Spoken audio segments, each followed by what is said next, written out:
Right, hello everyone. So I've just had some breakfast / lunch across the road at McDonald's. Yeah, it was a little bit lazy, but couldn't be bothered cooking, and I want to get this walk out of the way. It was a pretty great view down at that McDonald's. You're just sitting there, look out the window, you got the marina out the front, all the boats bobbing, just all the tourists passing by. Much better than the McDonald's you have in the cities, where all you really see is a freeway and cars passing by, or you're just in a standard food court.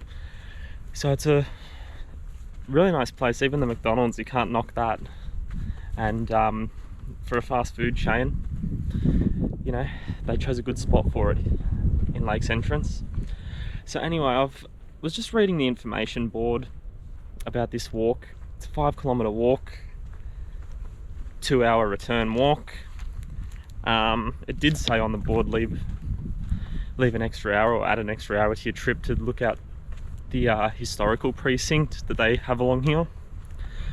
So we'll divert off when we get to that. I think that's probably halfway, so it's going to be at least 30 minutes before I get there.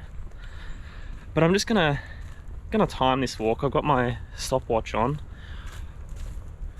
I'm always a little bit and ah when they give you an estimate on times, because it can be so much different for everyone. You know, someone could be physically active, someone could be a marathon runner. They're going to do it a lot faster than, you know, someone a bit older, unfit. But at least they've made the track pretty easy for everyone to do. It's not too strenuous. It's all level. The sand, like yesterday as I was going along, it wasn't that. It's pretty compact, so you're not going to sink in. No, they've done a good job. This is probably the most strenuous part I did yesterday, so just walking up a couple of steps. So they've done a really good job with this. I'll keep an eye out on snakes. On the board it did also say venomous snakes live in the area, so I'll definitely be keeping an eye out. But all it said to do was stop, wait for it to pass, and you're on your way. So they don't come after you. You know, they're not going to attack you for no reason. Just do what the board says, stand still and let it pass, and you shouldn't have any issues. I just came up some steps and I found a blue-tongued lizard. So there he goes, the little fella. So there's definitely some reptile life around here. And usually when you see lizards coming out to bask in the sun, snakes will do the same. So I'll just definitely keep my eyes out. Any sign of movement I usually just stop anyway. But like I said before, just stop. It'll move on its own. Don't throw anything at them. Just stop. Usually the vibrations from the ground kind of gives them a shock, I guess, and they just take off. So coming to another point here, 1.7 k's to go. So it doesn't feel like it's been that long so far. Got a little lookout point up here. It's just a board letting us know what sort of birds we have in the area. Eastern yellow robin, grey fantail, eastern whipbird.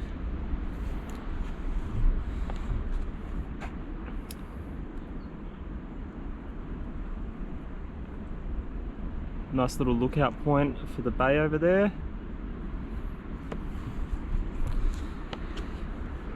So I'll just continue on. It's only 1.7 kilometers to go, but when you're doing these trails with sand and you're going up and down, 1.7 feels like a mile. You know, if you were to walk 1.7 kilometers normally, it'd probably only take you 15, maybe 20 minutes. depending how fast you walk, and that's on flat ground. But yeah, all these inclines, declines, it really makes the time go a lot longer. So just continuing on, come to this next marker, entrance 618 meters, footbridge 1.7.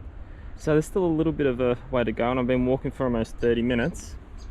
Track here has been pretty good for the most part. There is still some soft sand, but let's hope these black things, I guess they dig them into the ground for a little bit of stability, like we've got here. Yeah, so it makes the sand spread out a bit, and it's not as soft and hard to walk on. So hopefully they get those laid soon, and it won't be as bad as it's not that bad of a walk, but it won't be as heavy on the feet, and you know, your feet sinking into the sand the whole way along. If they can get that laid all the way along, it would be great, but I guess it's a pretty big task to do. Anyway, I'm going to continue on 618 meters to the entrance, and then we'll assess that footbridge as we go. That's another 1.7 down the track, so just see how we're going with time, because we still have to get to the other campsite today. That's it's over an hour drive to get there, the one I'm hoping for anyway. So we'll keep that in our back pocket, that bridge, and we'll just continue on for the day.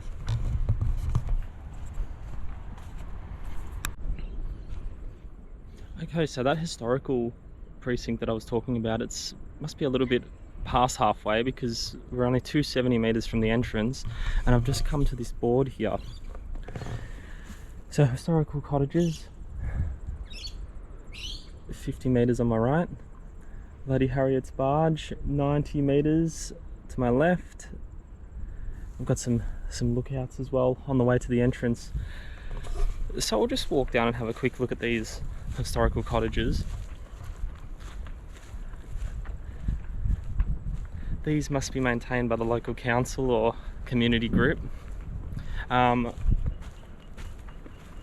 not going to go inside even if I could. I'm pretty sure that it'll be locked up. Carpenter house, built in 1870.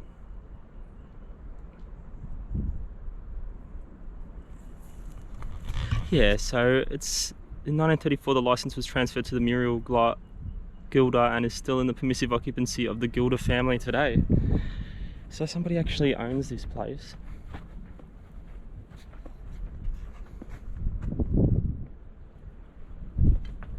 Oh, I won't go further down. It looks like there's actually occupants in the houses next door. So that's pretty cool. You don't own a car, you own a boat, and you just hop in your boat and go to the other side of the river if you want supplies, and same deal hopping back over. Instead of filling your boot up with groceries, you're just filling your boat up with all your groceries. So that's a little bit interesting. It's not often you see that here in Australia. Alright, let's head down to the lookout and the barge and just have a quick look around. So I've just got to this information board. This is the New Works Historic Precinct, which leads on to the entrance walk. So just reading a little bit about it, Lake's entrance, it's actually an artificially made entrance. So according to this, they must have bored through to create this entrance to create shipping channels, so larger ships or boats could get through and supply Melbourne or the larger towns with fish, because this is one of the, still to this day, fishing is one of the largest things to do here. Just a simple Google search will find that, what's Lake's entrance famous for, and it'll come up for fishing. Yeah, so shipping boomed after the entrance opened as larger vessels could safely enter the port carrying passengers and cargo for onward transport to the inland towns. So creating that entrance back in the 1800s wouldn't have been easy. It would have been pure manpower. You know, they would have had machinery and equipment, but not to the extent we have today. You know, you can just hire 20 diggers. You can just hire all this equipment now. Back then, it would have been pretty hard to come by. You wouldn't have just had 20 pieces of equipment ready to go for one project. There were probably 20 pieces of equipment just in Victoria alone, let alone for one little place.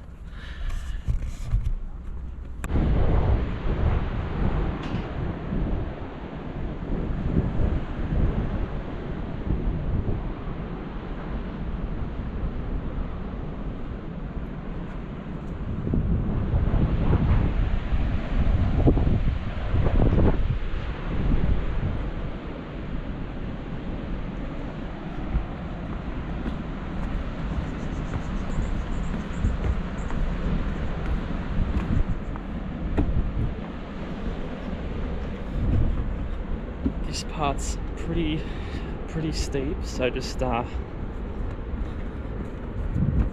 on to those rails. It's just a odd kind of step there. It's just kind of board after board with one little piece raised in the middle. So I just got a picture of the entrance from the top. Let's head over. This place looks pretty rough, so you definitely wouldn't want to swim in here.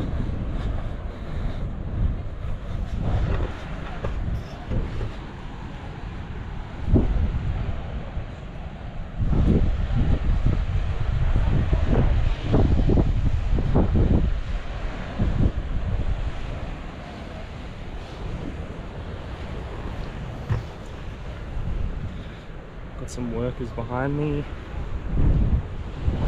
I'm not sure exactly what they're doing. Looks like they have some surveying equipment.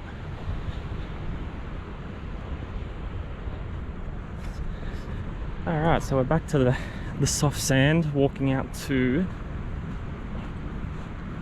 the heads over here.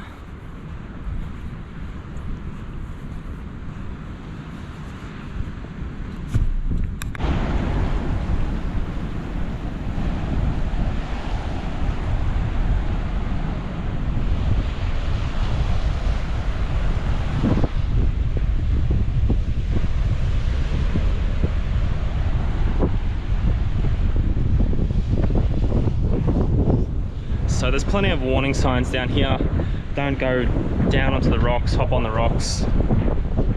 Don't go in because the current's too dangerous, which is one of those common sense things, but I guess they have to put up a sign just because it's one of those things they have to do. So we're at the heads now. It's a little windy out here. It's not super cold.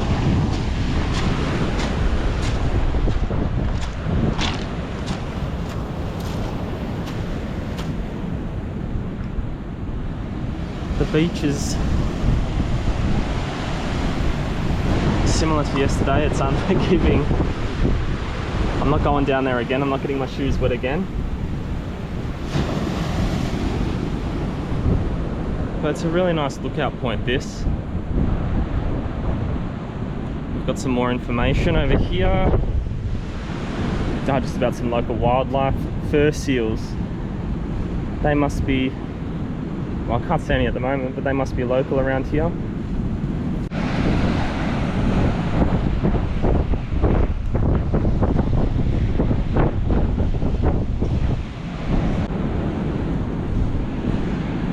So I've got a rescue tower here with a life preserver, which hopefully never has to get used. I walked down here before and I did see a sea lion in the water, but I'm just having a look now, and the waves are just a little bit too rough to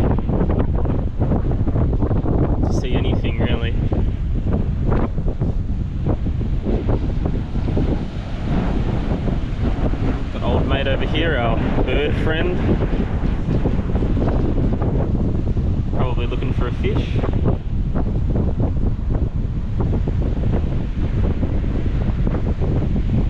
So it's just a little bit too hard. I can't see any creatures in the water, which is a bit of a shame because I did want to see a sea lion and put it on camera. But maybe if you come down on a day that's not as rough or a little bit warmer, I don't know what temperatures they like, you might see a group of them. So I'll keep an eye out, but I don't like my chances. It's just a little bit too hard to see anything in this water.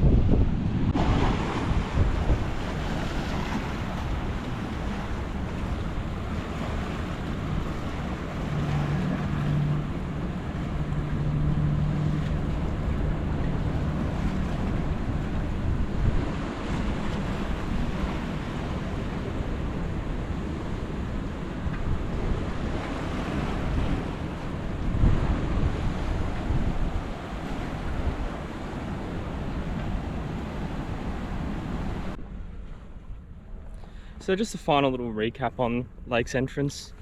The place is a great spot. It's full of history. It was going by all the things I've read along the tracks of those signs. Artificially opening up those heads was a major turning point in Victoria for transporting food and people around. So it's definitely worth coming down if you're interested in a little bit of history. But even if you're not interested in that side of things, scattered all along the main town, all streets and streets back, there's holiday parks, places for kids to do activities. You've got beaches, there's mini golf, just about every restaurant has a playground, and not to mention all the playgrounds scattered along the foreshore there. So if you've got kids, you want to have a family holiday, and you want to do the drive, yeah, it's about 4.5 hours from Melbourne or so. But if you're willing to do the drive, definitely head down here. It's a great spot that I recommend. Even now, I'm here during the week. It's still, what is it now? It's March at the moment. So the weather's still pretty good. Well, today, the last couple of days, it's been good. In terms of people around town, just locals and retirees, a lot of older people walking around. But if you're going to do this walk that I've just done today, that 5-kilometre return track, it took me 40 minutes one way. I'm just going to take my time a little bit more on the way back. But yeah, 40 minutes each way if you're just going for it, not stopping, don't have anyone dragging you down. Otherwise, yeah, probably would take an hour.